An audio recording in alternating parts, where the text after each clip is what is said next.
Yeah, really impressive job by this defense and this team. Remember what they heard all week long. Injuries, injuries, injuries. They didn't flinch, and this defense came out flying around. Look for offensive coordinator Mike Norvell to try to run the football a little bit more. They want to be balanced offensively. Haven't been that thus far this season because of their schedule. Look for them to pound the rock. Well, I think you nailed it, right? It's about gap integrity or gap replacement if one of the defenders all of a sudden replaces another defender's gap. No longer do you have 120, 130 plays you're bringing to a game. Now it's about 50. How fast can you run them? How repetitive can your players get? And then how well can you train their mind? These visual learners, kinesthetic learners, get these athletes playing fast. Well, the reality is your personnel is your personnel, and they have some serious issues clear with their personnel. But as a coach, you got to move on. I mean, they have a phrase at Cal, Andy Booth, their defensive coordinator, his first meeting of the year, he said, put the ball down. That's our philosophy. That's our mentality. So meaning, it doesn't matter how fast the team's playing, how many injuries we have. It doesn't matter. Put the ball down and let's go play. Yeah, well, you talked to Anthony Barr in the offseason. A big reason why he came back was Jeff Ulbrich. I mean, he's got an infectious energy about him, and I think he's going to be great if he is named that coordinator. And this defense, so remember, they returned 7 starters and 2 players in Kenny Clark and Kenny Orgioki that played a lot. So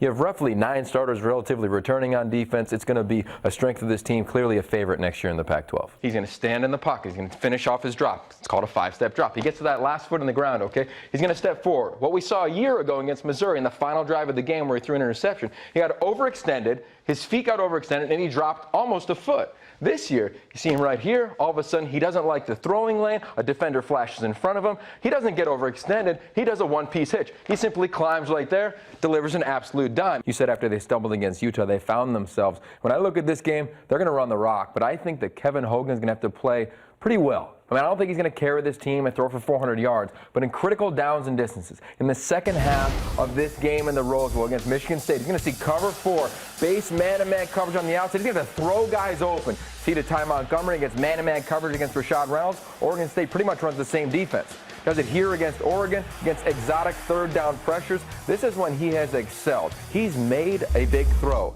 He's tucked the ball and recognized safeties and backers dropping and run the football. I expect him to play with because he's going to be dared to throw. Arizona State did to him, threw for over 270 yards. Right. We talk about the little things, right? The little details. And we went way back with the Pac-12 crew. Our research crew went back to last year to look at his film. Keep an eye on his feet. He's all of a sudden going to take a drop, keep his feet, they're nice and balanced. He's going to step into the throw, pause for a moment. You see his head. He pauses, sees a defender flash in front of him. He gets overextended. Taylor Kelly normally stands at 6'2". He's playing at about 5'7" right there, Mike, okay? Now, Mike, this year. Love that. Mike, love that. D.D. Goodson. Here we go. This year, this is why he's playing graduate level football. Watch his head, watch his feet. It's the same type of throw. He wants to throw a little seam route. He steps. Instead of overextending, we're going to call that a one-piece hitch. He does that. He plays with the same platform, allows him to make great throws like this, firm with an arc for a tug. That's graduate level football. All right, now I know you got a nice receiving core, but if you need another receiver, I'm here for you, man.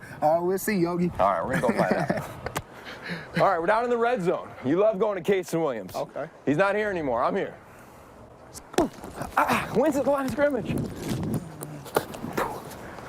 When you look at the landscape of the National Football League, it's pretty impressive. Is this year, 23 of the starters of the 32 teams went through this Elite 11 process. 8 of the last 9 Heisman Trophy winning quarterbacks have been through this process. So all day long, if you get tired, if you're down, remember what you represent today.